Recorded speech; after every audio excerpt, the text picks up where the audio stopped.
And I just fixed my internet too, so any older blurriness should be gone for me now.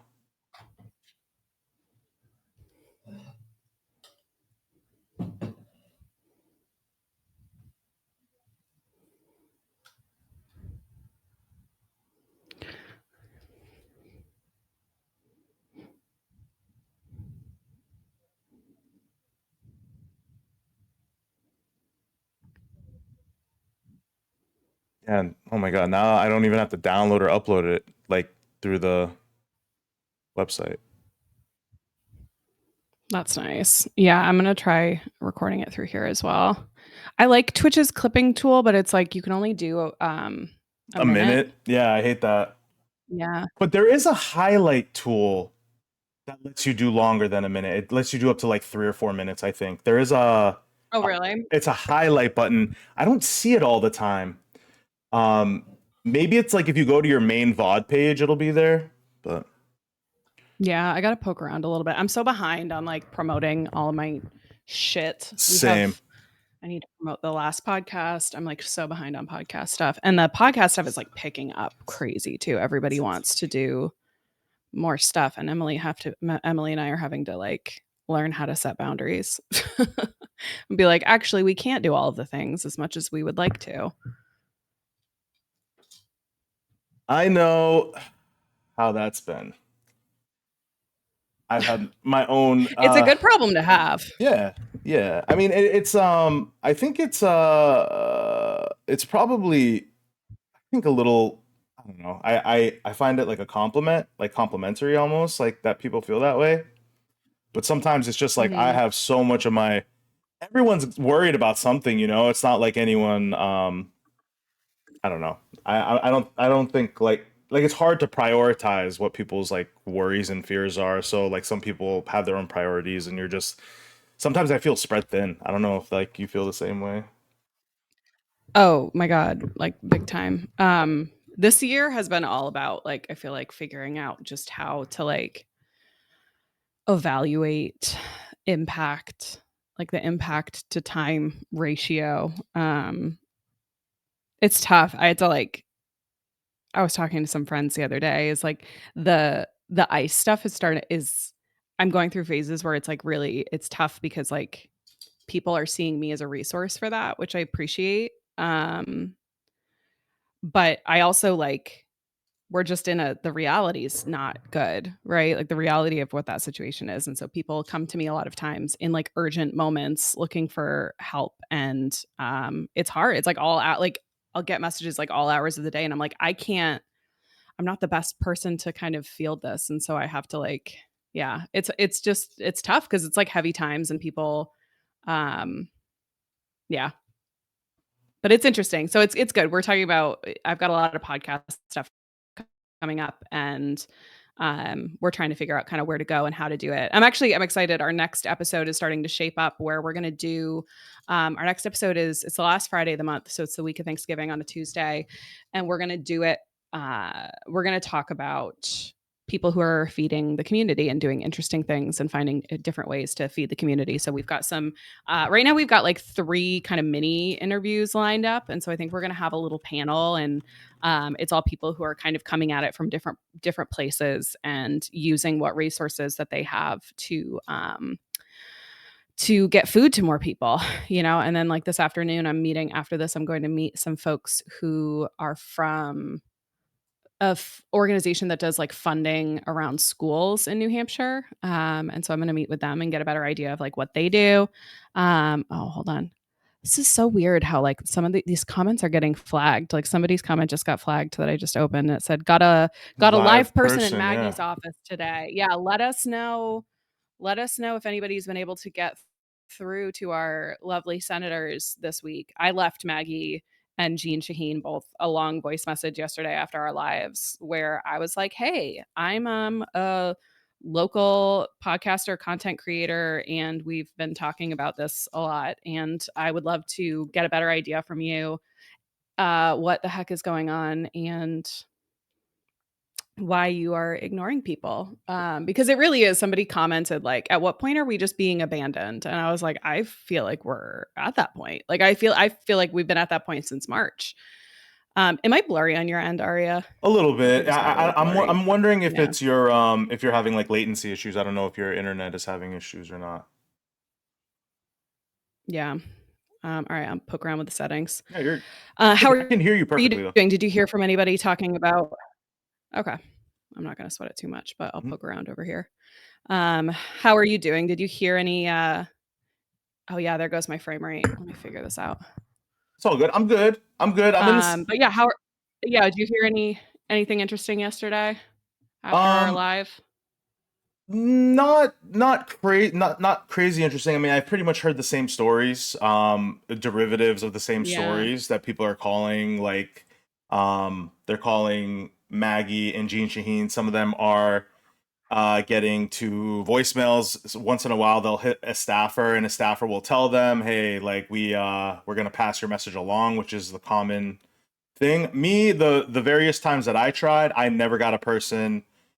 I never even, I know you said there was like an infinity loop, like, and some people said there was like a music thing going on at some point. And I didn't get any of that. I just got voicemails. I am, so I'll give you just a little bit of like my state right now. I think I've, Please do. Where are we at? I, um, the, that feeling from that Zoran win, it's gone, man. That shit is gone already. It's gone. Okay. Like we are, I am just, I don't know why I am such a fucking glutton for punishment for the DNC. Like, I don't know why I think they're like all these signs, you know, like, fuck, man. It's like, being in a relationship with someone that just is so abusive to you. It's so abusive to you and you are loyal to it. Like, and you are coming back. And it's like, at this point, I don't know what else to do but yell and scream like a child that needs to be seen at this point, right? Like I just feel like we are so being like you said left behind. And every time I sit here and I expect something to change, like I say Yeah. like a new sign, like something, like a sign, you know? And I'm just like, you know what? Maybe this election with Zoran will show the DNC and the establishment, like the leverage is with the progressives right now, with the working class. There you go. You look a lot better now on my side. Um, Hell yeah. hell yeah. And my thing is that like again, I made a post today because I was following the Democrats, the mainstream Democrats, all the way through Zoran's election, even especially the last month, 2 3 months. Um, expected to see the DNC coalesce around Zoran a lot earlier than they did. And if you can even say that they did, it doesn't even seem like they are truly yet. But I'm seeing like the Democrats campaign on TikTok. They're very excited about this now. They're posting every post is Zoran. But let me tell you, I was like stalking that account for a while because I'm like, damn, look at all these Gavin Newsom posts. You know, like what are they trying to tell us? Ugh. From so far away, right? And you can go. You don't need me to tell you. Just go look at that. Look at their posts. You'll see the Zoran stuff picked up, and now it's like nonstop. Even they are, I guess, ahead of the game than Barack Obama, Kamala Harris. Like, it seems like they're more on board than even the head of our camp of our political machine. But I just keep wanting to remind people, like I'm like holding like that account to the fire. Like you guys didn't say shit. Like you guys, this is the mouthpiece of the establishment, right? Like, and you guys are just you're pretending like this was your guy. And I'm just like trying to remind people, like I felt good for a little bit too. I expected a little bit of a turning of the tides. That's what I expected strategically from the liberal mainstream. That like, all right, maybe we have to start listening. But no, does not seem like they're gonna. And I don't know what's gonna Why make don't them you learn. tell me more? Why don't you feel like that's happening? Because the response to this has mainly been this has nothing to do with Zoran. You know, the response to this has been this is anti Trump sentiment. Now, let me tell you, I am one of those people that says a majority of these elections is anti-Trump sentiment, but not New York City. Not New York City. New York City is the metropolis. It is the heart of the mainstream establishment, the Democrats. That is the capital. It is the bloodline of the establishment. The Cuomo dynasty went through there. You have the leaders of both houses of Congress are in New York, right? Like it is the heart. So what you had there in the heart, the Democrats allied themselves with Republicans. Like Cuomo was having Republican, local representatives come up and call, Zoran Mamdani like the worst names you can think of. So instead of what you would expect them to do, which is coalesce around quite possibly the most popular Democratic politician on earth right now. Let's be honest. Like he overnight has become the face of the progressive left. He is quite possibly overshadowing the party itself. And when you talk about like who are the other big winners from this race besides Zoran, not people that are fans or generally of the liberal establishment Democrats. AOC put her, attached her horse to Zoran, not because maybe she thought it was a good political gamble too, but AOC was early in the game, and that is going to propel her. Like that move was so big for her future. Instantly, probably made her Democratic frontrunner. I think, in my opinion, right now, she's in the conversation now with hardcore with like Gavin Newsom and like whoever they're fantasizing about running. And I think other Democrats, other establishment Democrats need to listen to what's going on. They need to get on this ship before the ship leaves them behind, because I, for one, am not going to forget what happened running all the way up until the election. Again, I hate to be the Debbie Downer here. I hate to be like the bad news bear, like feed me some fucking honey, right? But like this is problematic for me. This is a canary in the coal mine, right? It is. It's one of those things. And you guys follow me. You guys, I'm sure you follow me not because I'm always giving you good fucking news. I'm trying to like give some detailed like reading between the lines here that is not as clear cut as we think, and we still have a lot to fight through. It's interesting. Yeah. Like, I think I have read the same, I've seen sort of the same sentiment, but through a different lens. And I don't think I had any faith in any, I don't think I expected the Democrats to get in line behind Zoran in any way, right? Like I don't think that I expected that to happen at all. In the same way that they never coalesced behind Bernie or really or AOC, around the when she was trying to be speaker and all this kind of stuff. Like we never see them coalesce around the progressive wing of the party. So why would they for this? So I guess I don't see it as bad news. I just see it as expected, and I think I see this as a major data point that I see this more of a win for the culture and a win for the optics of the movement, right? I think this is more of a perception win than a policy win, in the sense that seeing uh, that win in New York has provided us all an opportunity to have a more realistic conversation about the country that we're trying to build, and we're bringing these ideas into the mainstream. And Bernie did a lot to bring this kind of idea into the mainstream, and so did AOC, and we're kind of like building on that. And I think we're seeing it now. The ball is sort of picking up steam as it's rolling down the hill in my mind. And so I think we are living in a world where talking about yourself as, a democratic socialist, or talking about these ideas that are socialist in nature, is no longer the sort of the bad mark that it once was, and sort of destigmatizing that, I think, is really significant. So I don't know. I kind of disagree. I think that we are seeing a lot of enthusiasm, this is bringing a lot of enthusiasm to like local level races as well. And there's been a lot of conversation in my comments and on NH Talk videos about how this might impact us here in New Hampshire. I've been seeing people in different group chats talking about this stuff. A lot of talk about Karishma has been, kind of in connection with that. And I think people are really looking at our candidates and saying like, who can kind of give us that result. Um, because it's making it more possible. I think, and then to your point about, the party, it's like the last opportunity. It's one of the, it feels like the moment to like get on board or get left behind. Like I think they're gonna get left behind. I don't know if, how much Pelosi's retirement kind of plays into this, and was it because of, obviously the timing was interesting of the announcement. But the Republicans are freaking out too. I mean, I've been seeing the a lot of commentary from big commentators on the right, like Steve Bannon and stuff like that, saying this is a bad canary in the coal mine for them. Of like, hey, things are turning.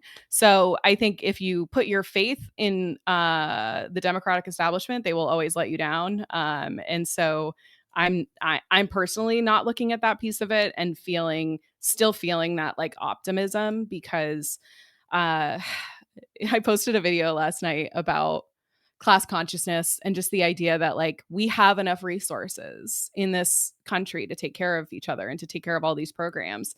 And there's a lot of people in the comments were like, well, yeah, that's obvious. And I'm like, you think it's obvious. It's not obvious to everyone, because then there's also people in the comments that are like, well, no, because it's taking money out of my wallet. The propaganda goes so deep. The capitalist propaganda that we've been fed about needing to work two jobs to afford to put food on your table. And if you're not affording it, you're just not working hard enough. That is all such like, we have added virtue to something that is not virtuous.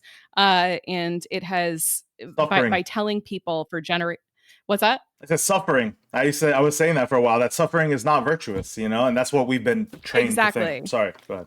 We have taught people, no, exactly. We have like taught people for generations that by the harder you work, the more you bust ass, the more that you deprioritize your own needs, you have earned something through that. That suffering has earned you valor. And that is not true. And it takes people a lot, not that it's, I don't want to say it's not true, but it's like not the point. And I think trying to break through that way of thinking takes some time. But once you actually sit down, and if you can kind of connect with people to the point to get them to realize like all the stuff that we're describing is possible without making your individual Joe Schmo tax rates go up. Like all this stuff is possible, because that's where the resistance comes in, is everybody just kind of panics and says, don't take it from my bank.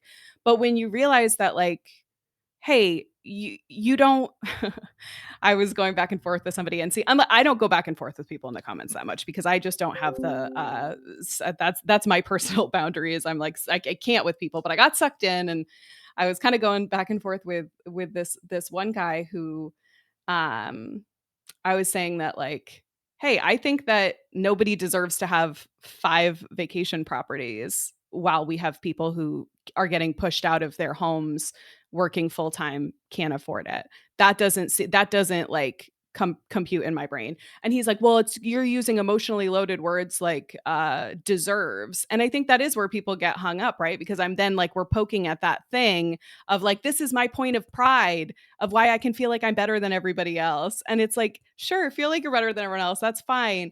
I still want those people to have houses, and it's not going to impact you. And so once we can get people to understand, and that's why I have no hope for establishment Democrats, right? Is because once you realize that, I can't talk about anything else right now, because like I just haven't been thinking about it in that way. And now I am.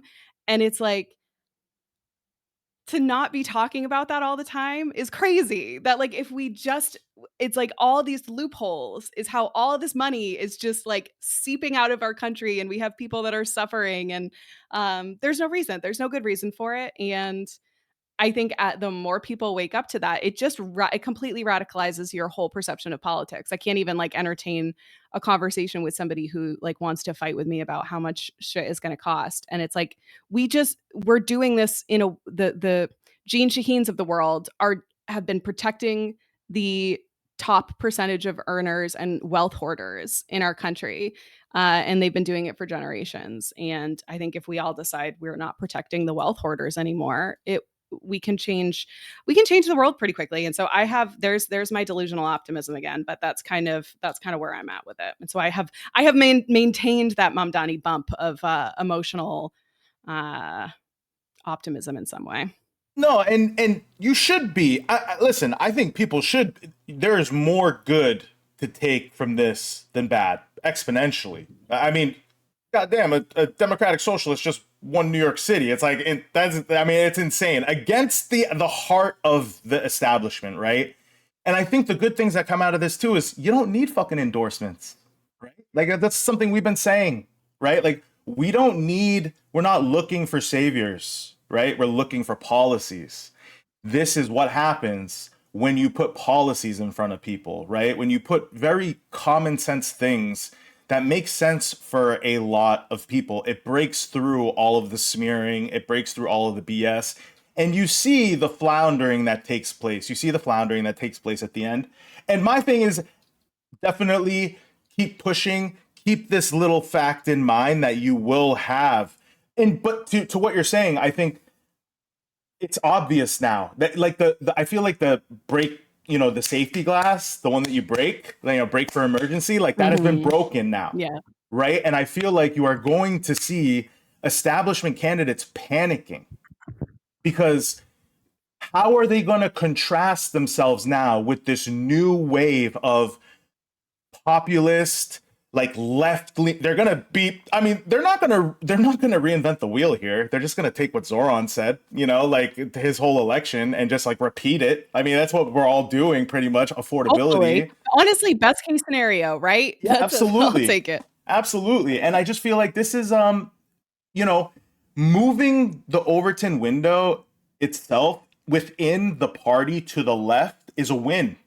If you within itself, I truly believe that. And I think that like just having these conversations now where it is in it's I think it's in the consciousness of people now that like just being blue no matter what is like not a good tell anymore. Like this is not a it's not a good sign anymore. Like it used to be like, yeah, you're part of the team, you're a good soldier. Now it's like, oh yeah, so you're part of the team, you're a good soldier. It's like the tone has completely changed now, and I think that by itself is worth it.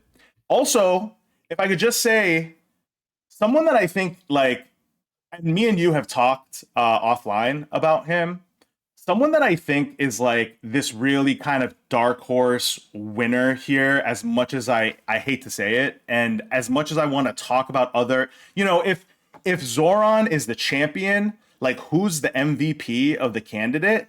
I mean, of the campaign, right? And I don't know who people would think that is, but I think this man right here deserves just a little bit, just a word here, okay? Just one quick word. I'm not a Republican, right? I'm not a fan of Republicans. I ain't a fan of this Do you want man. to say who it is Yeah, for this the is this folks is in the for TikTok. Who we're looking at is Curtis Sliwa, a man that loves parades. Okay, if you watched any of his debates or anything like that. Now you can say what you want about Curtis Sliwa. He has some pretty fucked up takes. He has done some pretty fucked up things. Um, but this is a man of at least some dignity. This is a man who has a little bit of dignity, has a North Star. Let me tell you why. Okay, this is my true belief here. Curtis Sliwa knew something about Andrew Cuomo that the rest of us fucking didn't. Straight spite kept that man in this race. Straight spite of Andrew Cuomo. That he hated Andrew Cuomo more than he hated immigrants. That was clear in this race, right? He was offered like $10 million. That was rumored from like the Trump campaign. He was offered big jobs. He never smeared Zoran either. All the chances he had to like fearmonger and to be an Islamophobe, he didn't. You know who did though? Andrew fucking Cuomo, the Democratic establishment. Now, I'm not saying Curtis Sliwa is a MAGA Republican. It's obvious the man has some bit of moral code here. To me, it seems like he loves New York. Okay, maybe other people disagree. I don't know what their take is. Doesn't matter. My opinion is based on what I've seen from him. This man loves New York. I can't take that away from him. And that love of New York single-handedly kept him in that race. His spite for Andrew Cuomo kept him in that race. The way he talked about Zoran versus how he talked about Andrew Cuomo should be studied in the political classes for years to come. And what this has done for the Curtis Sliwa brand, this man is on the map now. Seriously, he's on the map now. It's just a funny sentence. Yeah, he might be the alternative to what MAGA is. He might spearhead his own break off from the MAGA movement, kind of like a softer MAGA. I mean, I think a little bit more reasonable MAGA, which is what the Republicans used to be. At least they used to fucking hide their abhorrent views and not tell us out loud. But I just think it's an interesting thing. I know he gets some glaze on the internet, but I want to give him my own glaze. I see you, Curtis Sliwa. And Zoran, I'm sure sees you and is very thankful that you love New York City as much as you do. I have definitely seen that sentiment a lot. I want to put the caveat of like, I don't know all the bad stuff he's done. So don't, I'm like scared I'm going to say something nice and then I'm going to find out later. I'm going to take it back. But I know he's not perfect, but it does remind me of a different era of politics where you'll talk to somebody now and again who's like, why can't we just talk about politics anymore? Why can't we just disagree? Back in my day, we could have friends who had different politics. I was like, back in your day, politics was different, right? Like it was such a different beast. And, we could disagree on tax rates and zoning laws. Like I can totally disagree. I can have disagreements with you about zoning all day, right? But I can't disagree with you about matters of human dignity. And so I think I've been interested over the past 10 years that we really haven't seen any sort of concentrated anti-MAGA movement from the right. And I am very interested in the idea that maybe there will be somebody that emerges that's able to coalesce some energy, because just the way that we're trying to push the Democratic Party to the left, like I think that there is probably a desire from a lot of people to pull the Republicans back towards the middle, right? And I think that if we can, I think this splintering and fracturing of parties is probably a good thing at this stage of American history. If we can start breaking down these two monoliths, like this two-party system has never been something that has been good for anybody. And so I think this type of level, this different types of disagreements is interesting. I've talked about it in the past. I've alluded to it in the past, but like I I was somebody who considered myself like a moderate. I was one of those ding dongs who was like, I'm socially liberal but fiscally conservative for a really long time, until probably 2015 when I was watching that election start playing out and I was like, oh, wait a minute. None of these people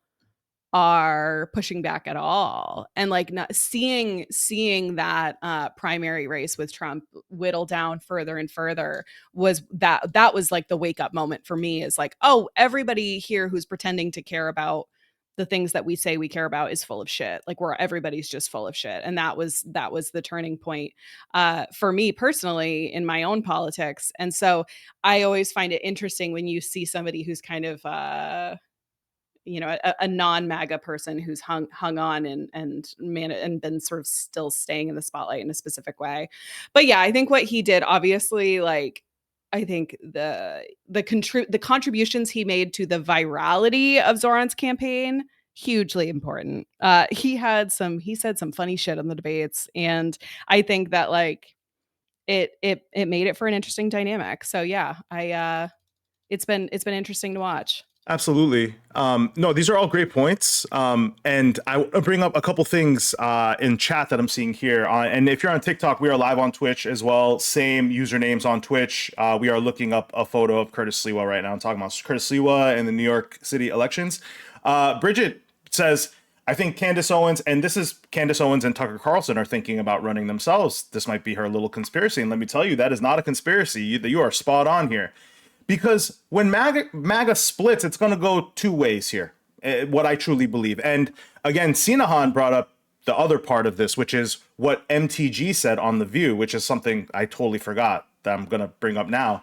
Let me actually, I'll share the tab for it. I just finally opened the shared chat on Twitch and I was like, oh, nobody's in the chat today. And I Oh, just that's so realized it's because I funny. didn't put the shared chat on. I just thought everybody was like over us. And I was like, it's fine. I get it. I'm sick of hearing me talk too. No, no, Go please. ahead. Yeah, it's way better than Go my back. fucking tenor over here.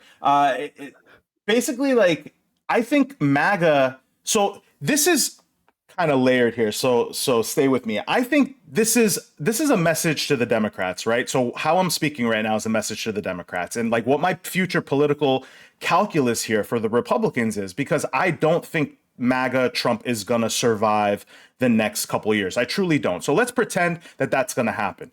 MAGA is not gonna become liberal or leftist all of a sudden. They're gonna look for a new political home. Okay. And there's two directions they can go here. One is going to be the direction of Marjorie Taylor Greene and Curtis Sliwa. I think are going to have their own brand of this kind of softer conservatism. What MTG did on The View is she talked about breaking with Trump, and like now she's talking to other like intelligent women, mature intelligent women, which is funny. I mean, I'm nothing against women or anything, but MTG is just fucking crazy messenger for that, right? But this is what's happened to the Republican Party, that like they are fracturing the parts, because some of them truly care about like the things that they ran on, right? And like their constituents care, and they're gonna, when it's too much, they are gonna make their voices heard. And to me, MTG and I fucking crazy that's coming out of my mouth. MTG and Curtis Sliwa are less dangerous to the future of this country than Tucker Carlson and Nick Fuentes, who are two of the most dangerous political operatives in this fucking country. Let me tell you why. And a lot of people are just starting to learn about Nick Fuentes, right? I've known about Nick Fuentes for a long time, the head of the Groypers. Again, a lot of people think it was one of his followers that shot Charlie Kirk, right? That was a fracture for a long time. The hard right, the harder right than you thought in the Republican Party, which is the Groypers, and then you had, the mainstream hard right. And a lot of people think that was Nick Fuentes from his right that shot Charlie Kirk. And I just want people to be aware that Tucker Carlson is one of the most charismatic, intelligent journalists on fucking earth.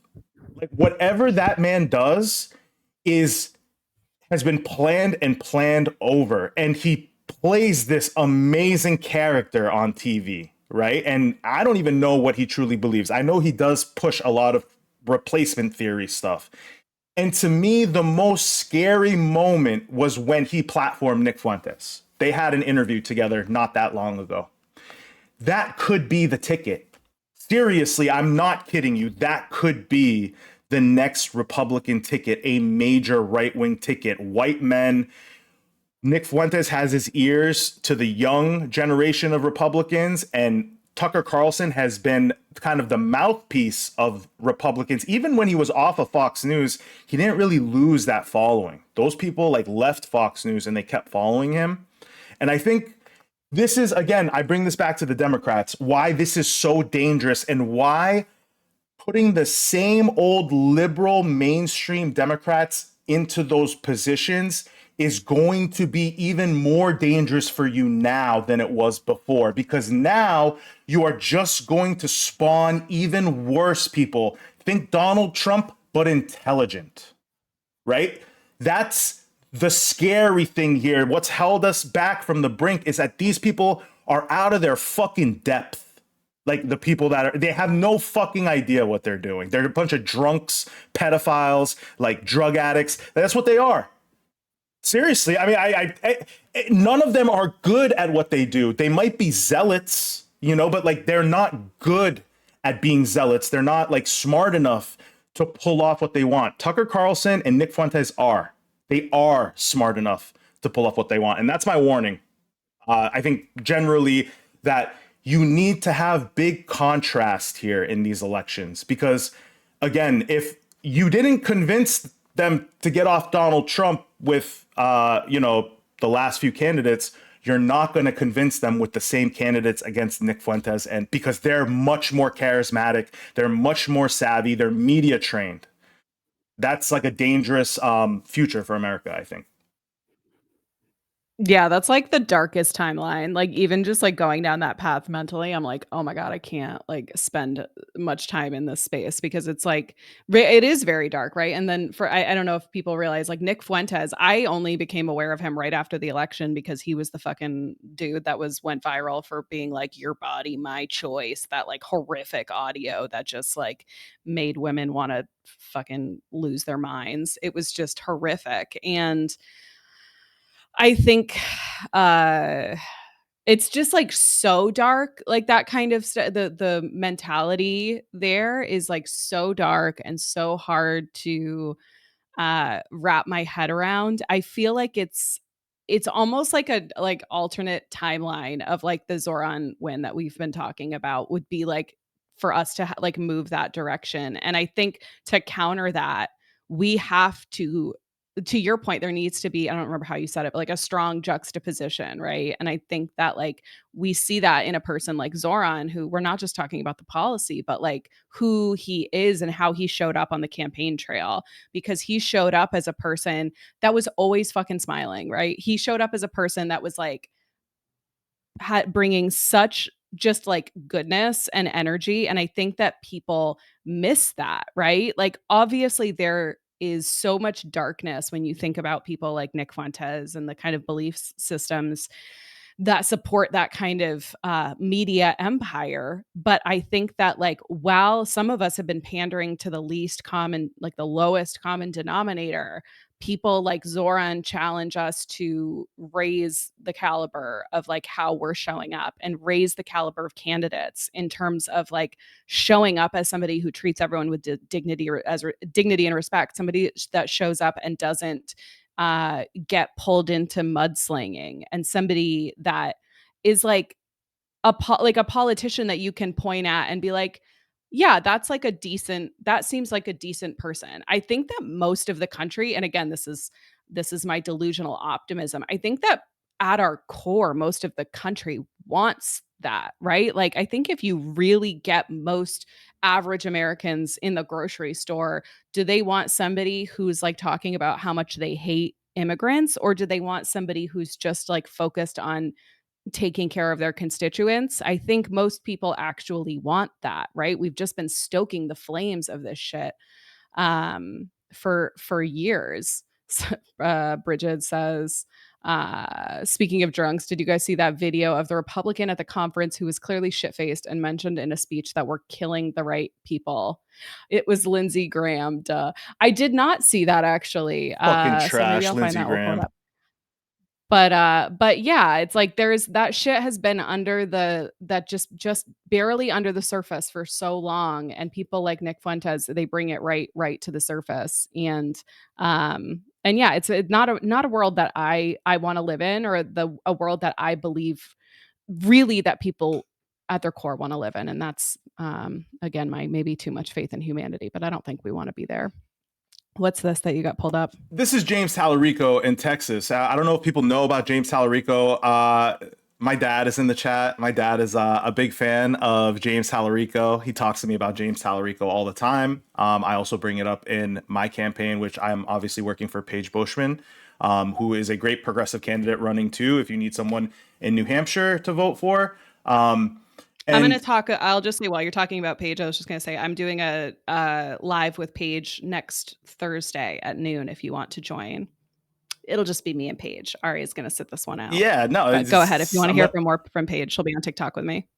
absolutely looking forward to watching that too. I think my thing with I think this is just another.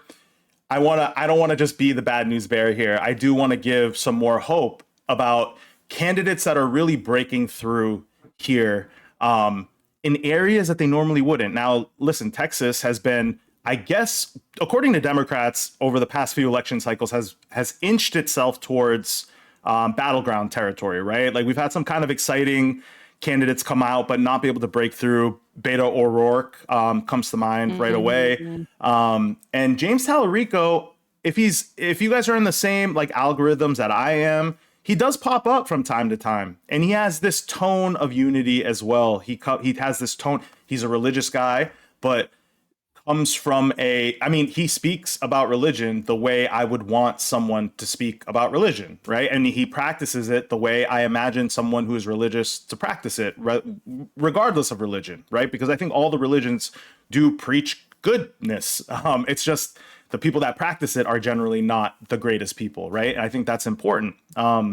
So I've never been the type of person to just like blankly hate religion, but if you use it as a cudgel instead of a unifier, I think that becomes problematic. And I think Tallarico has done all the right things and is giving you a sense in this short period of time. Again, this what we're seeing if you're on TikTok, what we're looking at is Politico just released a poll.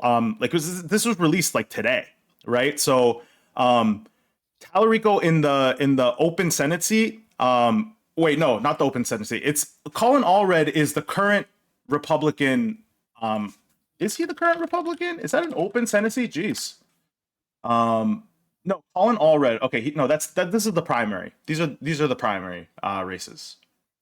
But I think Tallarico is closer to the progressive side, even with his religious background. And this surge, what you're seeing, because again, Unity is like more of like a progressive, like speaking back on Zoran, like the thing that makes him different than everyone else, like the other Democrats, is he's constantly unifying, right? Like you said, the smiling, everything is about unity. Everything is about getting people together. Everyone else is about dividing you, fear mongering you, scaring you. And I think this is a common thing right now where you're watching kind of the insurgent progressive part of the state come out of the woodwork a little bit, even in places like Texas, where I think I would love to. I'm going to look up really quickly. I'm going to give it back to you. I'll tell you to hear what you think, Marissa. I'm going to try to find like some polling between them and Republicans, because what I've heard is that he is,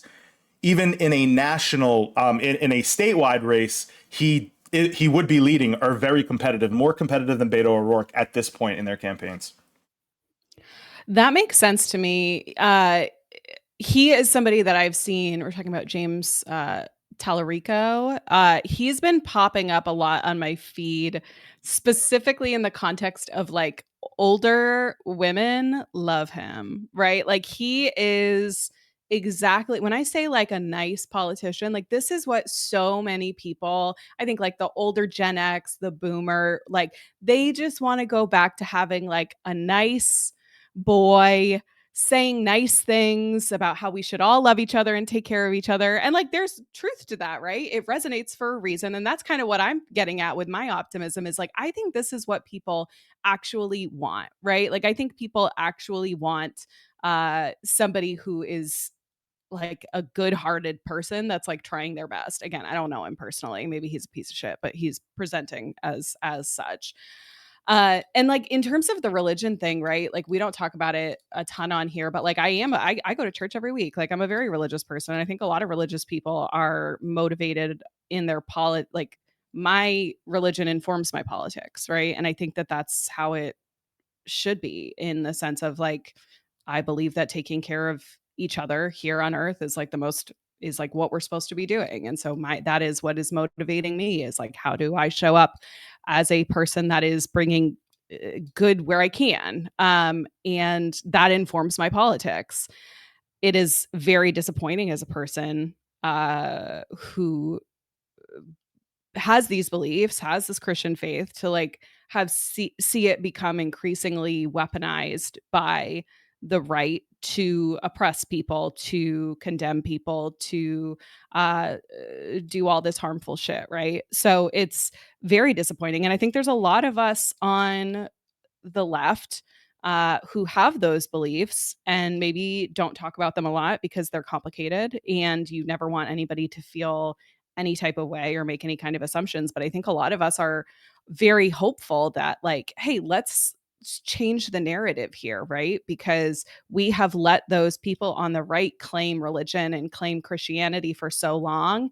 And that's not how it should be, right? I was chatting with, I don't know if he's here today. I have a mutual Andy who's in here on TikTok a lot, but I was talking to him, and he goes to one of so I don't know if you've seen this on TikTok, Aria, but there's this woman who's calling a bunch of churches, and basically calling like hundreds of churches and asking all of them what they're doing to help feed people in their community after the snap cuts.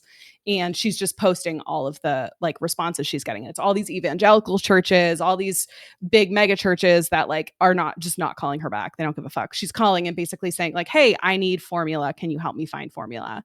um and anyway, my friend Andy sent me this video of from his church where she called his church, and they like they called this woman back, and they're like, "Here's all the things that we can do, here's all the resources, here's what will connect you." And it's like, that's how it's supposed to be, right? That's the whole point. The whole point is we're supposed to be taking care of each other. And so when you see these mega churches and these places that are just taking and taking and taking, and you see these priests, you see these pastors with Rolex watches, So and I'm you see calling your these church. mega church leaders up on stage with the $500 shoes, it's like, maybe take a second and think about, does that actually So I'm about to align call. with like, are we So reading I'm the calling same your book, church to tell. right? So anyway, all that to say, I like it. I like seeing that. Let's like remind people that it doesn't have to only be a certain type of way. There's not one type of person who is a religious person or a Christian in the US. There's a lot of variety. There's a lot of people who, I read a different book, right? I read a social justice book, right? I read it to Kayla says this is when the table flip happens. Exactly. Righteous anger, right? Arya and I talk about righteous anger all the time. I got a great email from one of the organizations that I follow. That's a faith based organization around social justice, and they sent an email yesterday, essentially saying that like Jesus calls So us I'm to be angry. Jesus calls us to be angry when it's. I did not intend to get into this today, but I think that that is what you're if you are looking to people for faith advice, that is what they should be telling you, is that anger is an important tool to move society forward. Anger is an important tool in the face of oppression and in the face of harm that we're seeing. So all that to say, different ways to be religious. I will be flipping tables. That's my brand. So Yeah, no, and I what do pulled we up got? that TikTok I think you were talking about. Do you want me to play it for so people can see for calling your themselves what church she Yeah, do was? it. to see if they would feed a starving baby, and it was requested that I call a Mormon church. So I'm actually calling the Church of Jesus Christ of Latter-day Saints in Knoxville, Tennessee, to see if they This would is the help feed lady a I starving think that you're baby. talking about, right? Yeah, It that seems is like the one I'm talking about. Let's see. It does not have an about me on their he's calling a page, Mormon church so this time. can't help you there. And I don't know if they're going to answer. So we're going to test it.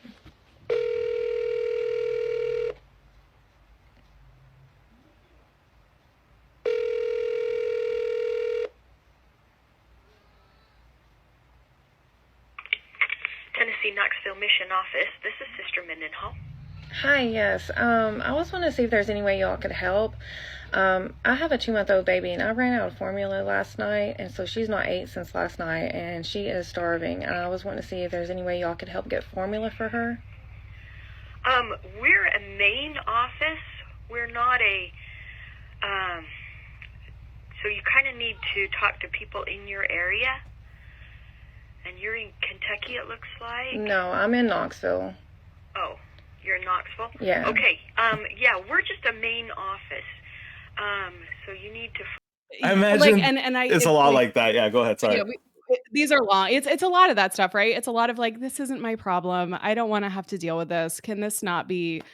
And it's interesting to me because this is like I get so activated by this, right? Like it makes me so upset because and this is a big part of why I'm like so activated with all the snap stuff, because it's just I think it maybe is apparent that it maybe it's I just feel like as a mom, even just it's not true. She doesn't actually have a baby that isn't eating. But even hearing her say that, I like literally just got choked up. The idea of like not being able to feed your kid, and like so many people have kids who have their children have like specific dietary needs. They need a specific type of formula, and those formulas are expensive, and like there's nothing you can do. It's not like you can just give them something else, like they won't eat it, right? And if you've ever heard like a baby cry because they're hungry, it's like something physical. Like I literally like I can't even like talk about it because it's like it is so activating. And so that's what we're dealing with right now. And when we're talking about these snap cuts, like we're not just talking about people. I don't know. There's so many stupid bullshit conversations about like, well, people are buying snacks or whatever the fuck. It's like, let's talk about the literal babies who are not able to eat right now. It's like it's so crazy. And Paige was in the comments and she asked a good question, which is, how do you think people who like Tallarico and Mamdani's joy and calmness feel about politicians who show righteous anger? I've seen Mamdani show righteous anger, right? I've seen there are moments where he has come in and responded in a way that I view as like very appropriate to I think anger for anger's sake isn't probably effective with the same people, but anger in reaction to something that is anger inducing is actually really validating. And I think that's why I don't know. I think that's why certain videos that Arya or I post will go viral, right? Because it's like satisfying for people to see somebody processing through these situations in a way that's like realistic. Like we all are walking around in the world with these things happening every day, and we're just supposed to accept it as a normal part of being alive when it's like actually so infuriating. And so I personally think that there's absolutely room to both be that like positive light while and bringing positive energy and optimism and joy,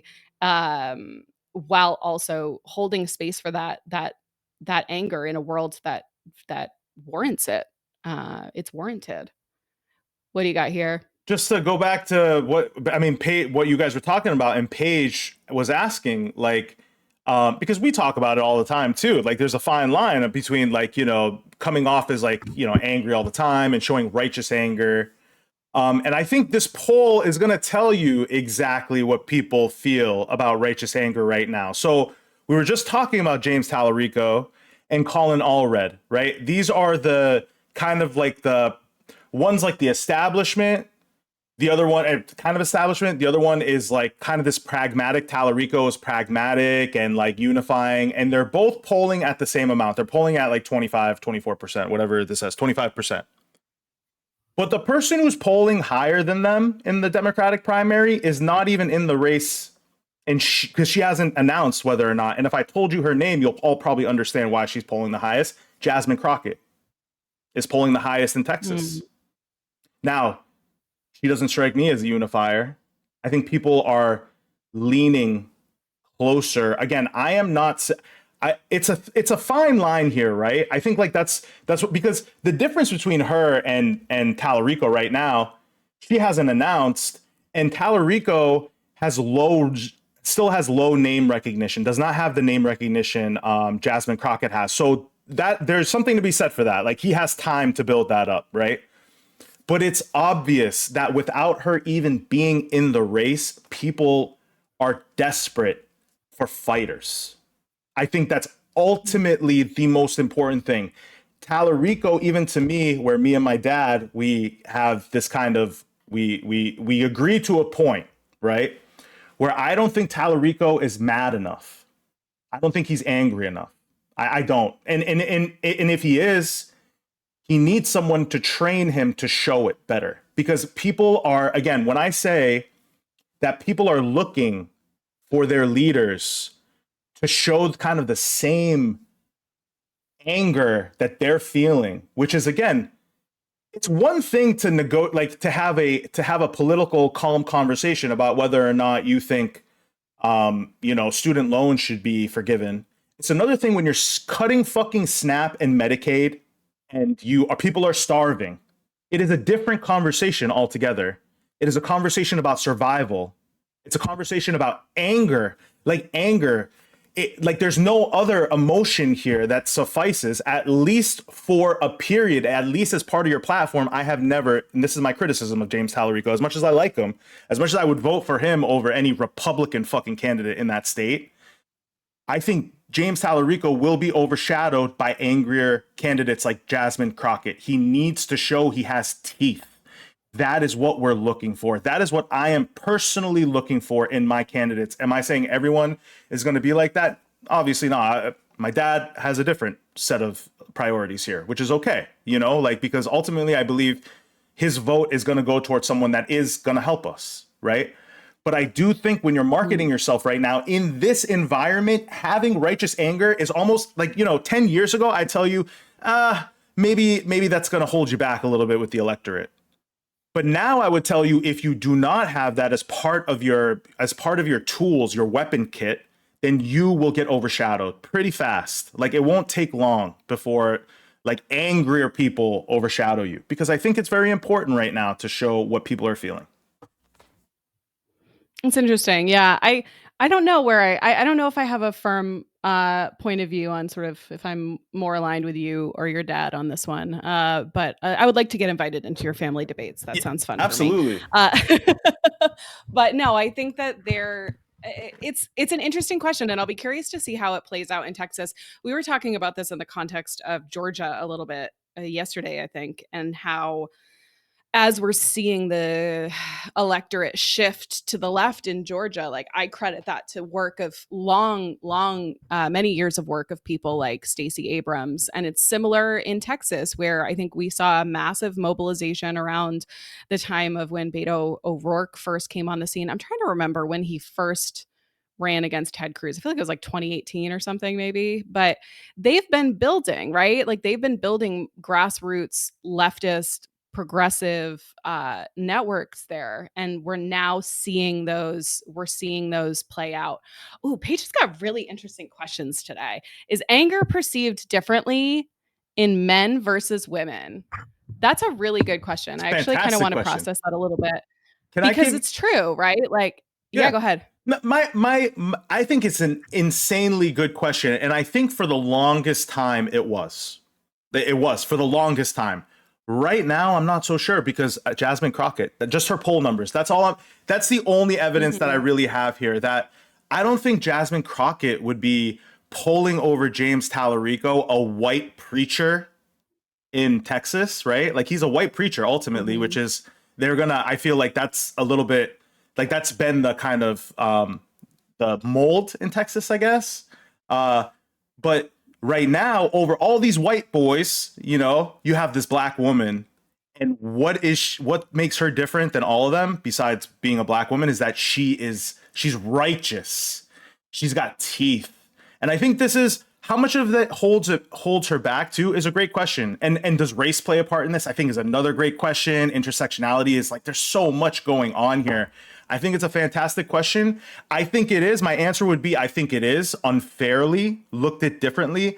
But I think, again, if I think about like the environment, just as a man, a white, you know, just a white identifying cis male, that like, I feel like that window has shifted favorably a little bit for women.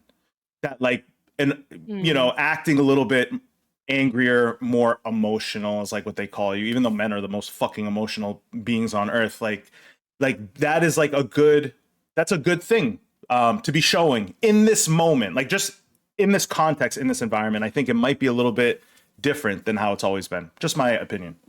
Interesting. I would say this is one of those moments that you have a more optimistic take than me and everybody else in the comments that's chiming in. And my friend Andy is here. Andy, I was just talking about you, and we were just talking about churches and the SNAP stuff. But so I'm happy to see you here. But in terms of the question, Paige just asked a question that we're talking about in terms of like, is women's anger perceived differently than men's? And I think the example you're pointing to of Jasmine Crockett makes sense, and it shows it's a signal, right? It's a data point that maybe we are moving in the right direction, and there is more appetite for that. But I mean, as a woman in corporate America, I certainly don't feel like there is space for Arya's just gone. Arya's like, no, you can't disagree with me. This is a patriarchy, and I need you to agree with me. I'm just kidding. I'm totally fucking with you. I think that I think that we're not yet in a reality where it's the same. I think we have to be much more conscientious and as somebody, you know, in just my experience in corporate America, I work with a lot of executives, I work with a lot of senior people, and I very much have to find myself sort of code switching and being aware of how I'm talking and being aware of what type of energy I'm bringing, because I think there's specifically with a certain and maybe this is more prevalent in corporate America because I'm thinking about a certain demographic of people and men specifically, but there is definitely a certain demographic of men that gets very, very triggered by women's anger, even when it is earned, and can be used against them. So I think that we absolutely have the opportunity to be angry. I think that the situation calls for anger. I think that when we're talking about things that require and call for anger, I think that it's incumbent upon all of us to rise to the occasion, I think, and like be authentic, right? So at the end of the day, I think it's like ultimately like we have to I think we candidates, whoever we're talking about, should respond in a way that's authentic to them, and if they're feeling anger, that they should express that regardless of gender. But I do think I want to I'm going to marinate on this one a little bit longer, because I think that um we do need, I think it's important that we show that anger, but we can be penalized for it, right? Especially specifically by men. I think other women like to see it. I think certain types of men like to see it, but also there's a lot of men who get very, very triggered by that. And that is why I don't spend a lot of time in my comments, because most of my time would be fighting with that type of man that's very, very unhappy. Arya, actually, this reminds me of the conversation we had last night. We were talking about our TikTok follower demographics, and we were talking about how my followers are like 75% women. And uh you were saying, somebody was asking like, how do you get rid of all the men in your followers? And I was like, I think the answer is just to be a woman with opinions and like loud, because mostly a lot of men don't want to follow that. And I think that is still the reality of the world we live in. So anyway, that was kind of a long tangent, but I do think it's interesting as we're talking about kind of progressive candidates. I think Karishma shows a lot of anger, right? When I think about Karishma Manzar, I think she shows a lot of righteous anger. She talks a lot about what's happening in the Middle East. She's talking a lot specifically about how we're sending a ridiculous amount of money to bomb these countries, and she's showing an appropriate level of anger about that situation, which is very validating for me to see, and I really like seeing that. So yeah, I think it's complicated, but it's a good topic. Bridget says, I love when a woman is angry. And that's why you're here every day listening to me scream, Bridget. I'm glad you're here. Because they're liable to get something done. It's true. It's true. I think of that meme that was very popular in like 2012 of Tina and Amy at the update desk going, bitches get stuff done. That was my brand of feminism for a good like 5 years, was that. A woman who can get angry makes me feel safe. Men, not so much. That's so true. It's almost like when a woman shows angry, when a woman is angry, it like shows a level of like emotional connectedness, and when a man gets angry, it shows a level of emotional disconnect. I'll think about that for a little bit. But I feel like when a man gets angry, it's because they're like losing their temper, and when a woman gets angry, it's because she has like decided that it's now time to get angry. So let me. Holy shit! Wait, sorry. One more thing, and then I'll turn this. Of course. Bridget says, Marissa, that letter I sent raised over 4K. So Bridget came to me right after. It was like around maybe last week when we did the live show, and we were talking about how she had this idea. She knows all these wealthy people in her personal network that have a good amount of money. And she's like, I'm just going to send out like a newsletter to my personal connections and ask them to donate money to help offset some of the SNAP stuff. She's saying she raised $4,000 from sending one email. All angry women who care. It's true. Angry women get shit done. Put it on a t-shirt. Go ahead. So I have a couple questions for you, because I generally am interested in your point of view here. Do you think, in your opinion, if Kamala Harris and Hillary Clinton yelled a little bit more, that would have? It's Kamala Harris. Kamala Harris. You say it wrong. Sorry. Yeah, I say it like correctly half the time and incorrectly. Thank you for reminding me. I need to like get better at that. But like, do you think either of them would have been helped by yelling a little bit more? Because again, were very controlled candidates throughout the campaign, right? Like throughout their campaigns. And I felt like they were in campaigns that were being run that were actively trying to make them more like their kind of male counterparts, right? A little bit more solid, a little bit more patriarchal, like that kind of. And I have a little clip here where Kamala Harris, I don't know if you guys have seen it during her did I pronounce it? Sorry. It's like Kamala Harris. Yeah. Yeah. So Kamala Harris had an interview for her book tour. Yeah, sorry. Kamala. Fuck, this is gonna fuck me up all night. I'm so sorry. Clip me, remind me all the time. I'm not above criticism. Seriously, I realize this. She's screaming at an interview at a protester. A protester goes to the her book tour and is screaming at her, calling her a war criminal. And she gets up on stage. Let me just show it.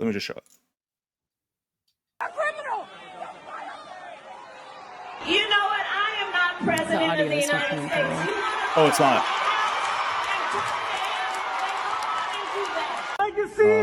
Hold on 1 second. Sorry. What? Oh. But I have opinions on this one. Yeah. So I'm eager to respond. You hear it? You know what? I am not Can you guys hear it? president of the United States. All right. This should work right here. Sorry.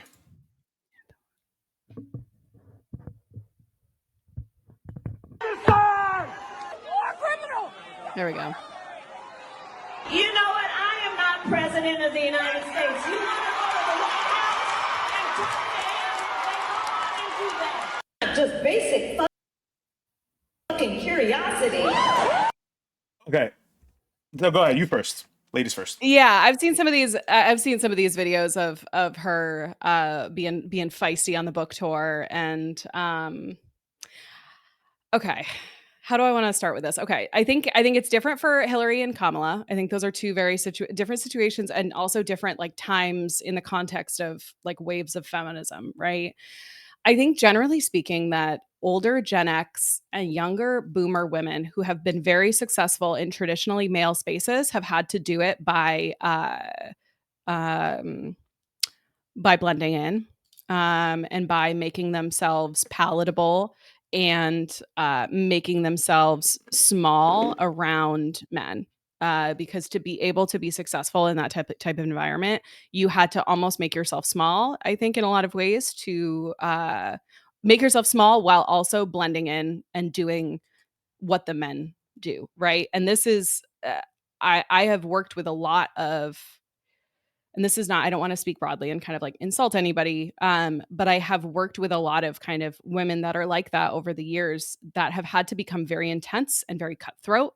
And they're not my favorite people to work with because I think you really did have to kind of take on this new persona to be successful in that world. And I think Hillary Clinton is a perfect example of that, as somebody who probably had to like sell her soul to a certain degree. I think a lot of these women had to sell their souls to make it to that level of power. I think that's the case in a lot of different industries, not just corporate America, not just politics, but like you had to look past a lot, right? Because think about it, like even just to get to a position of being like an executive at a company, you've in 1990 or 2000, you probably got your ass grabbed like 17 times a day in the office. Like this shit was happening all the time where you were being called sweetheart, you were being spoken down to, like you just had to deal with so much shit.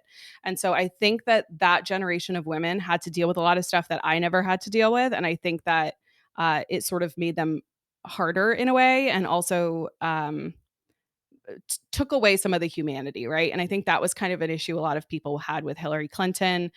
I think with Kamala Harris, it's different, right? Where I think that there was absolutely more room for her to show anger on the campaign trail. I think that her refusal to speak critically about anything that was happening with Joe Biden, and even we see, in these clips, the inability to take any ownership over the violence in Palestine and Gaza is like horrific. It's like that's on you.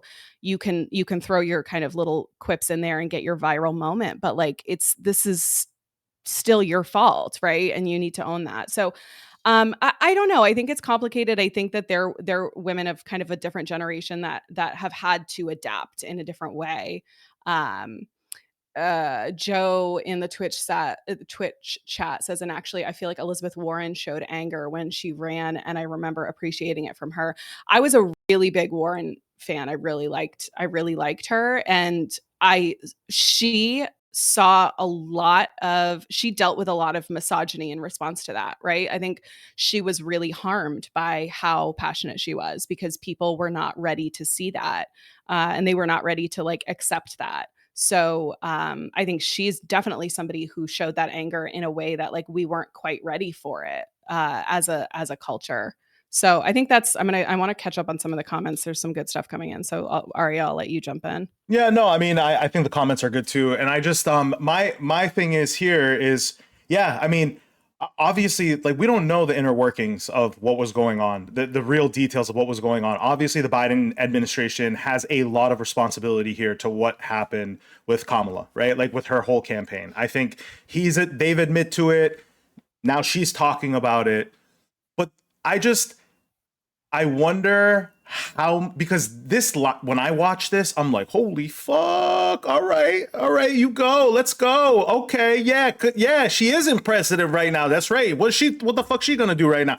And I'm like, what if she said that like 3 months before the election, or like 2 months, or like because she's the vice president, right? At that point, she's not the president, and Joe Biden is the president.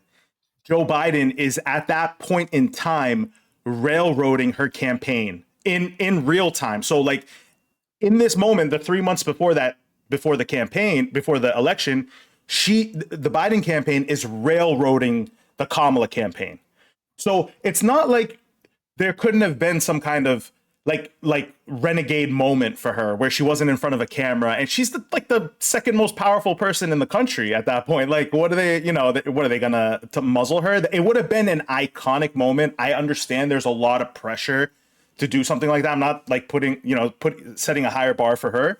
I just think that line, imagining it in a different context, would have just fucking slayed. I think it would be Madame President at this point. Seriously, might possibly be. And just the one little last thing that I would say attached to that is that I think like that's the only point now that I would make when I'm talking about, which is again just totally my fucking opinion. It's very hard for me to speak about these issues without coming off like I'm mansplaining. These are opinions that I have coming from my own. I'll tell you if I think you're mansplaining. Thank you, please. Like, I don't want to be flayed in the comments by my favorite people. I always tell Arya to cut me off more. I'm like, so the Arya's never mansplaining. I'll tell him if he is. Okay, good. But like, it's just, I have this sense that the tides are like, the environment is shifting under our feet. And the things that we have always considered disqualifying are no longer disqualifying. Actually, they may be qualifying. They may now be something that aids you instead of takes away from you. And the only thing that I would push in this kind of realm is people having open minds to have these types of conversations, especially in liberal circles, because we are seeing like the demographics of the voters, everything is just, it's not the way it used to be. Things are different. Things are a little bit crazy now. And I think it's time to reassess what we consider, because we've always complained about that, right? As a society, that these representatives don't represent us. Doesn't a yelling mom feel more representative to you than these suits, right? Like, can we have those conversations now where like a yelling mom isn't a negative thing? Like, that's actually a mom. When a mom is yelling, it's probably, we should pay attention to that more than anything else, is probably the most important thing. And I think obviously men have an important part in this conversation, because it's a patriarchy ultimately. But I do think this is definitely worth the conversation, and for future elections, future demographics and everything. I think it's a good point too, that like the landscape is changing so much. And so even just to compare like Kamala's election a year ago, what we're talking about, to Hillary Clinton in 2016, so much has changed even in the last year since Kamala's campaign, right? Like, I think it's a completely different landscape. People are talking about in the Twitch chat about just the perception around Palestine and realizing what's happening there, and how much that has changed in the last year. And then in terms of like tone and tenor of society, like things ramped up. Am I beeping? Are you beeping? Am I beeping? Just make sure no one else is here beeping. The way things have, it went away. I don't know if you just turned something, but the I'm way that muted. culture has just like changed so intensely in the past year. And so for any of us to like rest on what works with the Democratic electorate is like foolish. I think it's very foolish to make any assumptions based on what has or hasn't worked in the past, because what we're seeing is like shit is changing so fast. Public perception changes so quickly. The whims of the general public, these things can change overnight. And so I think it's good to have these conversations and look back and really reflect on kind of like, do we have more latitude to have these types of conversations now? Do women have a little bit more breathing room to be more authentic, right? And I say that this is even when I think about like my own content and I think about what I'm putting out there, it's like it resonates because of authenticity, right? Whereas several years ago, I wouldn't have done this. It wouldn't have been the same. But I think now, like the authenticity is what makes people connect. And I think that's extremely important for all these progressive candidates to keep in mind. I think it's a great indicator that Jasmine Crockett's performing as well as she is. But people in the comments were talking too about we're talking about Kamala Harris, the racial component, and that's a big piece of it as well. So this stuff is like super multifaceted. The last thing I was going to say on the Kamala campaign too was I was thinking about Brat Summer, right? Which was like, oh, I was all about Brat Summer, right? Like at the beginning when she first announced, I was like the memes. It was great. People were clipping all of her interviews from when she was running in 2020, I guess. All of the interviews she was doing, and she had much more progressive platforms then. And then when she kind of came out swinging I'm like, what year is it? In 2024, as the nominee, it was like a very muted version of the Kamala Harris that we had seen in 2020. Because I was very supportive of Elizabeth Warren. I was very supportive of Kamala Harris in that 2020 primary. And the Kamala Harris we saw in 24 was a much different person. I think she was very much muted by the Biden campaign. And it's too bad. I think if she had been, to your initial question, I think if she had been a little bit unleashed and been able to react in a way that it's not even necessarily about anger. I think it's more about authenticity. And we saw that in the clip you pulled. If she was able to react to what's happening around her with more authenticity, I think she would have seen more success. But she sort of presented this moderate front, this Liz Cheney approved front that I think resonated with absolutely no one. Yeah, I mean, I think you nailed it. It all comes back to authenticity. I think ultimately, if you can convince people that you're being for real, and again, I just think sorry, I'm muted on TikTok here because I got some workers behind me right now. If it gets crazy, just let me know. I think it's like people are looking for that, and my whole thing is we for so long. Again, I'll just go back really quickly, just touch on what I said is that we have for so long been begging for change. Like we have been begging for different types of candidates, and different types of candidates are not going to have the same PR machines behind them. They're not going to have like the Ivy League, education. They're not going to be media trained. They're not going to have the family dynasty like the Shaheens do.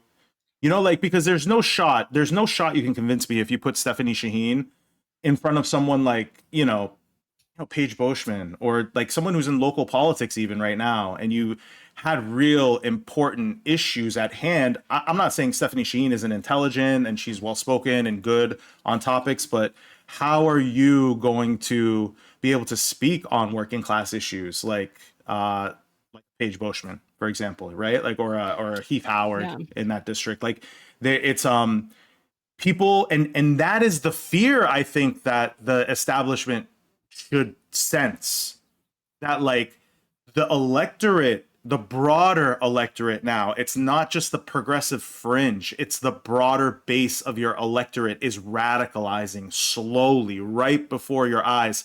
And I'll just tell people, go watch the I've Had It podcast, those two blonde ladies. Fucking Jennifer, you love them. I wish they would adopt me. No offense to my mom. I love my mom, but like they are, to me, again, I'll say it over and over again. They are the thermometer. The Democrats, if you know, I'm sure right wingers, they love Joe Rogan. But if you are a liberal and you're not paying attention to Jennifer Welch from the I've Had It podcast, then you are not playing the game correctly. She's out there calling Donald Trump Cankles McTaco tits on a daily basis. Verbatim. I didn't make those words up. She used It's those like, words. I hate it. Like, ugh. She's the It's like queen. so not my type of content, but like but I like love it. Like Yeah. for other people, right? Absolutely. Well, she speaks. They are Southwestern. They are like Southern coded. They're they're not Confederate. Like they're South coded, right? They're from the Oklahoma. They've been dealing with the event. This is how they speak down there, man. They probably said the worst things about Joe Biden when he was president, you know? Like that's a language that, you know, like evangelicals and the Bible Belt understand. And she couldn't even stand it anymore. I know she's just like recently moved to New York or something because she was just like, this is like the worst. But I think like, again, I keep talking about the Overton window and how things like move. And you want to pay attention to where the true mainstream liberal Overton window is. Just those ladies, you know, just see what they're saying on any given basis. They're having big politicians on. They're holding their feet to the fire, you know, with common sense, authentic things, right? Things like, are you going to take APAC money? And they say no. Or are they're like landing here? Oh, sorry. Go ahead. Wait, you look very excited. Wait, sorry. Please. Bree's breaking news in the chat. Bree says Booker just endorsed Pappas. Of course he did. Where? Yeah.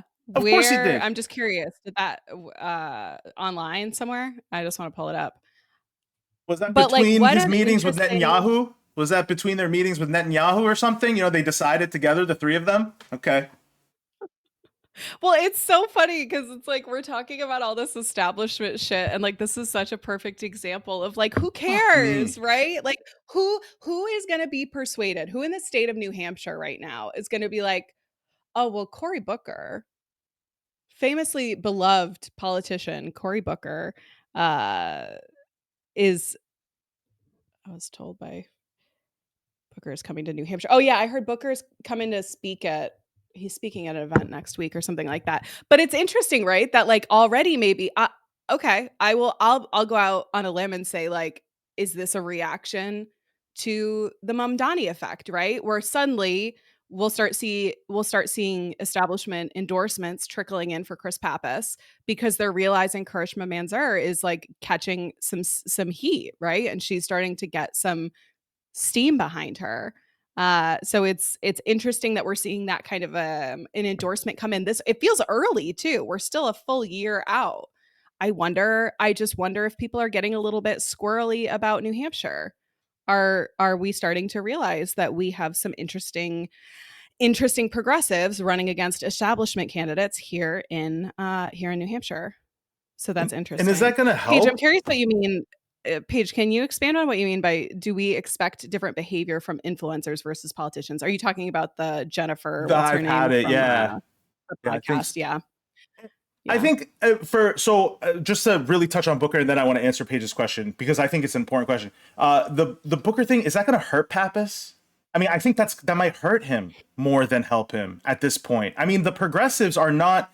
They're going to look at that for what it is. It's not going to convince any progressives. And the liberals that were already going to vote for him are probably already going to vote for him. I mean, I see Charlie Booker all the time act a fool, man. Like, anyone else see him act a fool hiding in photos? Cory Booker. Sorry, who did I say? What did I say? Charlie Booker. Charlie Booker. Jesus Christ. I got Devin Booker, Okay, Charlie on, Booker. Yeah, Devin Booker is a basketball player. Charlie Booker is a wrestler. All right. God damn it. All right, Cory Booker. He was at... Jesus Christ. He was also on the I've Had It podcast, right? And they asked him straight up, like, do you take APAC money? Like, and he would just beat around the bush. And they were like, we've had all these people on here. We asked them, do you take APAC money? And they answer us straight up. And you just sit here and beat around the bush. And then by the end of it, he's anti-Obama. You know, like that's how far they go. Now, to answer Paige's, I don't think, yes, obviously influencers. The question is, are influencers, for people on Twitch, are influencers and politicians, should they be treated the same? Are they treated the same? Treated with different rules or whatever? Absolutely. I mean, politicians cannot get away with like the shit I say on the internet, I think sometimes. But my only point with them is that voters are listening to them.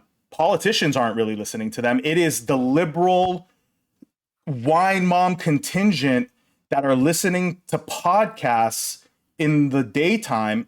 You know, I'm generalizing here, but that is a demographic because they are the like second or third most popular liberal broadcast on, if you consider Midas Touch a liberal fucking broadcast. What a fucking world we live in. Former Republicans. So I just think it's more of just what is the general mainstream liberal body listening to? Where are they getting their thoughts and their facts from? And I think when you listen to the verbal nature, it's not just like a suited, comfortable conversation anymore. These women are holding the politicians accountable. They're asking them very real questions about AIPAC. They're asking them very, very real accountable questions. And they straight up say all the time, that's a red line for me. I'm not voting for anyone that takes AIPAC. Yeah, I don't think that's a radical position. I don't think any politician saying that would be radical either. I think that's probably like the normal position right now. I think looking at influencers as an indicator of popular sentiment is important. And I put out a video the other day that was a clip from one of our conversations where I was talking about just like the following that I have on social media.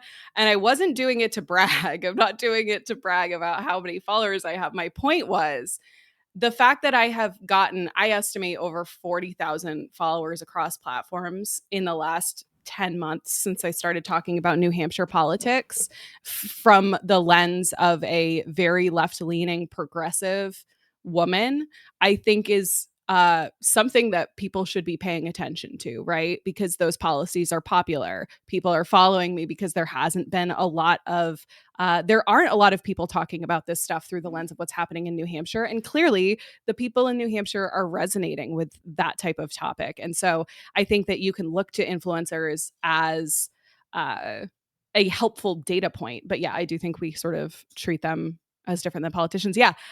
The reason I say whatever the fuck I want is because I'm not trying to be a politician and I don't have to worry about any of this stuff coming back to bite me in the butt. And so, you know, we can be a little bit more unhinged. Anything else on this, or do you want me to take you through a custom For You page scroll that I put together? Oh man, I can't wait for that. No, that's it. That's the last thing I have on this. And just that ultimately I think like even like what you said about our past, I mean, I think at some point I probably want to run for office too. I mean, I don't know where that is, but even now I feel like in, let's say in like 4 to 8 years or 10 years or whatever, they look back on my social media history, I'm going to think like that might be like the normal social media history, like my social media history right now. You're muted. I think you're muted on TikTok. Yes. Go back a little. Sorry about that. No, I think just to put a cap on this, I think even like you were talking about your social media history, I want to run for office at some point, like in like 4 to 8 years, maybe. Like I foresee like making a run myself. And I say a lot of right now things that may come off as questionable to a lot of people, but I'm not sure if in 4 to 8 years the stuff I'm saying is going to be questionable. I might seem like I'm the tip of the fucking spear here, that I was saying the real shit before anyone else, or like you were, or anyone else that we talked to.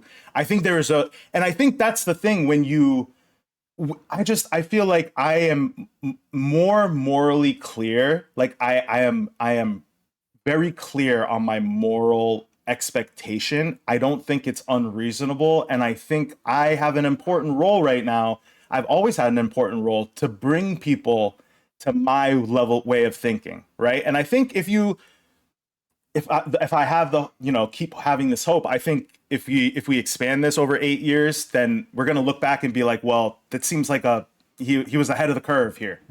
Hope. I think the same thing. I've been pushing people when there's, when folks have say things about, the radical left and this and that. I'm like, what the fuck? Wait, in pronunciation. The chat, yeah. Whatever. Everyone's just talking shit about Arya today. It's fine. It's just maybe Fridays is just beat on Arya day. Yeah, I should have worn my fro. Oh yeah, where did it go? I thought you were gonna. It's fine. I'm gonna surprise people. What was I saying about the progressives? Radical left. I think that I just like have really lately been interested in pushing people on that because to your point, it's like what we're saying, when people say we're super extreme, it's like, oh, I'm sorry that I want everyone to have housing. I'm sorry I'm such a fringe freak thinking that everybody deserves food. And I think that we're getting closer and closer to that being a more common opinion. All right. All right, brother. Brothers. Let's call our listeners brothers. It's always I always say he's always angry looking down at they're brothers. affectionate brothers today, brothers. Lucky for y'all. Yeah, Bree, we talked about, I'm not going to let Arya get back into this because I don't have the emotional capacity to talk about it again today, but we did a whole live yesterday about, and I'll say it here just for the group in case anybody missed it, but Bree's in the chat saying the rumor Shaheen and Hassan are going to break with the party and New Hampshire isn't burning shit down is a letdown. I mean, I have been, it's okay. We missed you. We haven't been doing it. We didn't promote it because we weren't supposed to be, we just jumped on live to try and convince people to call. And we did. A lot of people called. A lot of people were not able to get through. I would love to be able to find out if they're local this weekend because the Senate's not in session right now. So I would love, they're just not picking up the phone. They've essentially decided to abandon their duty as representatives. And so I would love to be able to talk to them in person. If anybody knows where they're going to be, I will find them. Oh my God, Bridget says, let's do a Dream Blunt rotation meetup, but it's NH talk. We'll have you guys around my bonfire and we can just hang out. All right. So I pulled last night. I was like, all right, let's do a little scroll and I'm going to just show Arya stuff. Let's see if I can screen share and have you watch it. But this is going to be just stuff that I wanted to see your reaction to because we talked about it this week or whatever.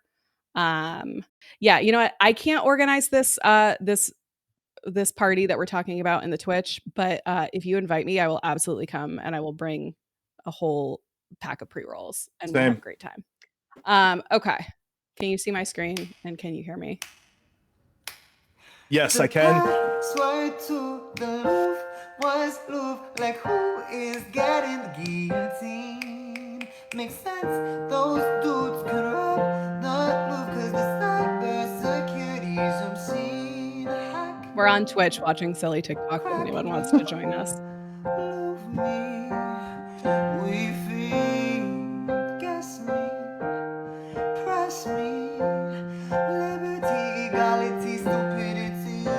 Jesus Christ. We need more ice, we need more spice, we need more words, we need more past, we don't got but tools, don't got but rules, don't got but the things. Hack me, crack me, love me. All right, I'll stop there for that one. But do you follow this guy? No. My God. I'm What the obsessed. Wait, he's so good. He does these, he's similarly to some other people I've sent you. He does songs every day, kind of like recapping what's happening in the world. I don't have any good ones picked right now, but they're very funny. I highly recommend him. And we were talking about the Louvre and the hot heist as well. So that one brought me some joy last night. When I see stuff like that, like the only thing I can think of is like how fucking creative and talented people are, and I don't have like an inch of that talent in my pinky, you know, like making like a banger track on an instrument just based on nothing. Like I think about that what was that song that the guy who does I think about this all the time. The guy who did the songs based on Hinge conversations between like women and men. Oh. And like the one that got really famous and it was like, I have one daughter, you know, like that one, like it's just so catchy and so good. And I'm just like, this is such a good song. If I heard this song on the radio, it'd be so fucking sick. Like it's crazy. I love the like musicians that are doing like daily songs are like my favorite because like, everything is so crazy. And sorry, Marissa, Bree, you can watch on your phone. There's an app and a website. You can watch it on your phone. Twitch has an app. I don't even think you need an account, but getting an account will notify you. You can set notifications for any time we go live. So definitely use your phone for this. A lot of people do. This is made for, I think Twitch is made for people watching on their phone usually. But sorry, go ahead, Marissa. No, it was very urgent. Okay, what am I gonna do next? So I'm let's see. Okay. I'm gonna just play the beginning of I this. believe that what we're witnessing is actually the rise of the matriarchy. And this is the beginning of the matriarchy worldwide. That to me is clearly the next step in human evolution. Like that's clearly what we're supposed to be doing.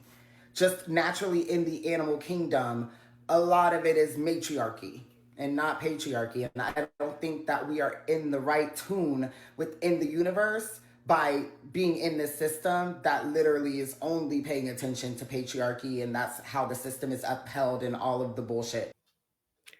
Anyway, I won't subject you the full 2 minutes, but we've been talking about this a lot, right? About how like I think that's where this is heading, right? I think that we are heading to a place where we all are going to get a little bit more comfortable talking about that. And when I talk about matriarchy, to be clear, this does not just mean a woman-centered society. It means a family-centered society. That means the family, like the children, are at the center of the society. So I think more people are starting to talk about that. And I feel like Arya has been expressing that sentiment as well. And so that one reminded me of you. Yeah, I mean, I don't know how to broach this topic. Obviously, I talk to you about this all the time. I don't know if I should be making videos on it, or like we should have maybe a show that we talk about like the matriarchy and the patriarchy and like there's a complicated version of being a man in this society too, as a leftist man, right? Which I am feeling these weird. I talk to Marissa about this all the time, where I'm feeling like this weird, like it's almost like misandry, you know, like. I am starting to hate men, and I don't know what to do about these thoughts. Like I know that's, and again, I see like a lot of radical feminism too, and I see a lot of distrust for men in leftist spaces. I get that, or men in general, and I feel like I've internalized that a little bit, and I realize that the patriarchy and capitalism are two very problematic aspects of like the society we live in, right? And I will always side with women, especially knowing what's happened over the past 100, 200,000, thousands of years, right? Like it's just systemic what's happened to women and continues happening to women. And I find myself I want to call it like self-hatred, but there's definitely something I want to study that is like this thing in men that are like me, where we feel less like we feel embarrassed, right? We feel like ashamed almost by like our own gender, by our own people, like to the point where I will bash my gender continuously. I don't trust men. I trust women, you know, and that's something I've internalized too. Like my whole life I've been surrounded by women that like family, like cousins, aunts, like people that have loved me like furiously, right? Like people like where I don't have to look for that love anywhere else. And then I look outside with my experiences with other men, and that has never existed. It's always been like this kind of competitive view of each other, right? It's not about connection. It's not about hearing each other out or like healing, right? Because that's like men need to like learn and heal and grow, and they've kind of like ducked out of that, and they've made all of us look bad, you know, and we're sensitive to that, I think. So I think this is a great topic for sure. I think, yeah, we have so much to talk about on this because I think about it through a less sort of individual lens and more of like a systemic lens where all of those things you're describing are a result of living in a patriarchal system, right? And that helps nobody. And so if we think about how do we actually build a whole new kind of society where we don't center individual greed and growth and power and instead center the raising up the future generations and taking care of the most vulnerable, it changes, I think, all of those things. So yeah, I think it's interesting. I think it doesn't have to be like a man. I've said it on here before. I'm in a less of a man hating place than I used to be, and I think that if we start thinking about the systems that are making life harder for all of us, the patriarchy is negatively impacting you. You know, it's negatively impacting men. So that ties into one more. Speaking of masculinity,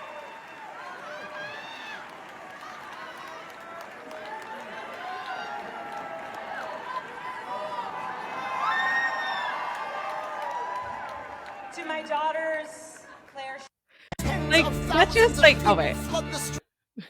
so that just like killed me. I think that it's like we're seeing these different expressions of like masculinity. I think are so powerful. I love seeing stuff like that because I think it shows that like we can live in a different way. It's a great example, and like it was beautiful. Like I just like thinks his wife is so freaking awesome, and I think that's great.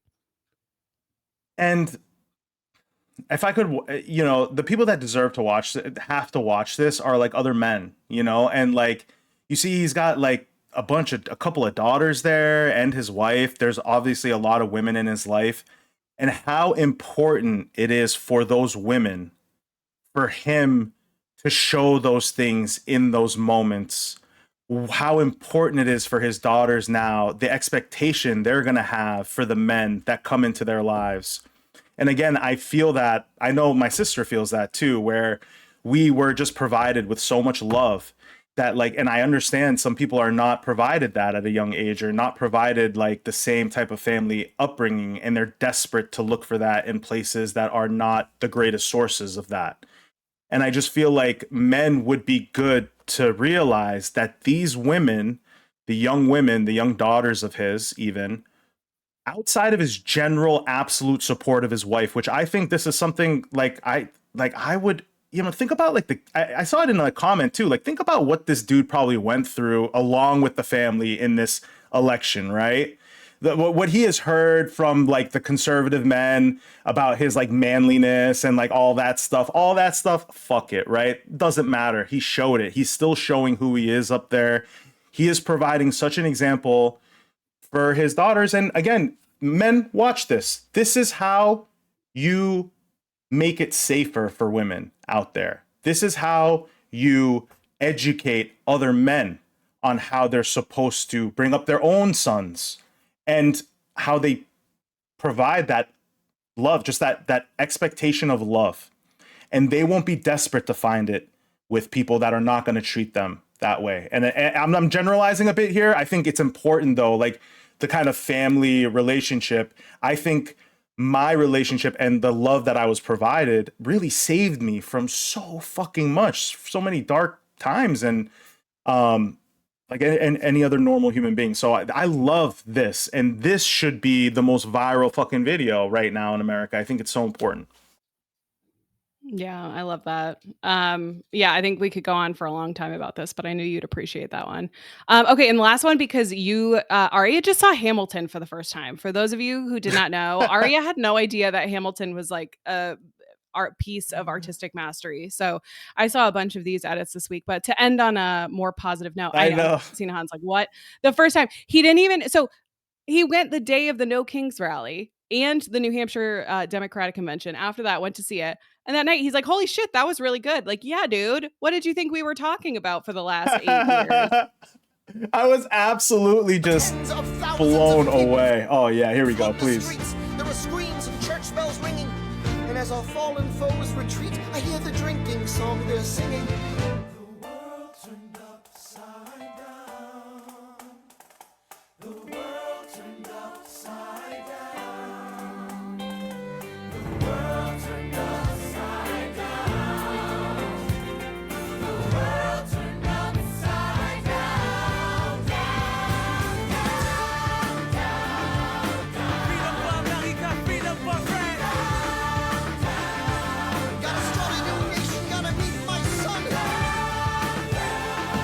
We won, we won, we won, we won. The world turned upside down. Is it cheesy? Yes. Do I care? No. I love it. I don't care. It made me feel happy, and I think we need that. I will take the cheesy fan edits, the Hamilton fan edits. Give it to me straight into my veins. I wasn't ready for what I saw that night. I cried. The whole theater cried, especially during I mean, it was an emotional day to begin with because of No Kings and everything that was going, and I wasn't ready. Like, I wasn't ready to walk into that theater and see what I saw. I had a completely different, and I'm so in tune with, like, I'm like chronically online, so I'm so like in tune with just like pop culture, and like, this is like, I grew up on hip hop. I grew up on world history, U.S. history. I like, and what when I was young, I used to write papers that Alexander Hamilton was like the most disrespected founding father because he was an immigrant. Like, that would be like one of my like hypotheses, and like, I was so blown away, and like some of the scenes, and by the end of it, obviously, I think, is this, I don't know if this is a famous theory, or if this is like a famous thing that they talk about, but by the end of it, without seeing anything, I really truly thought that this might have been about his wife, right? What was her first name? Sorry. Eliza Hamilton. Eliza. Yeah. And they purposefully called it Hamilton, right? They didn't call it Alexander Hamilton. And I just felt like by the end, that last song she gave, and the song about forgiveness, I I broke down there. The whole theater did. But it was just like this emotional thing. And throughout it all, you were thinking about what he was going through and like the fight that he had. And then like when you replay it in your head the second time I watched it, I thought about Eliza the whole time. Like, what was Eliza doing throughout all of this? What were her thoughts? And like, you know, and his, you know, how he felt about the sister, and like there's just, it was complicated emotionally. But one of the best pieces of performance art, I mean, if this is what they're calling musicals now, if this is like the idea, like, because it was not, I'm not a Broadway guy, I'm not a musical guy. I walked in having this idea of what a musical Broadway production was, and I was completely blown away, and it was so poignant. And now, yes, be a nerd. You can attach this shit to what's going on right now. I mean, a lot of those songs are apt for what's happening here. Yeah, 100%. It is. I have that is one I have started rewatching as a comfort show, which I highly recommend.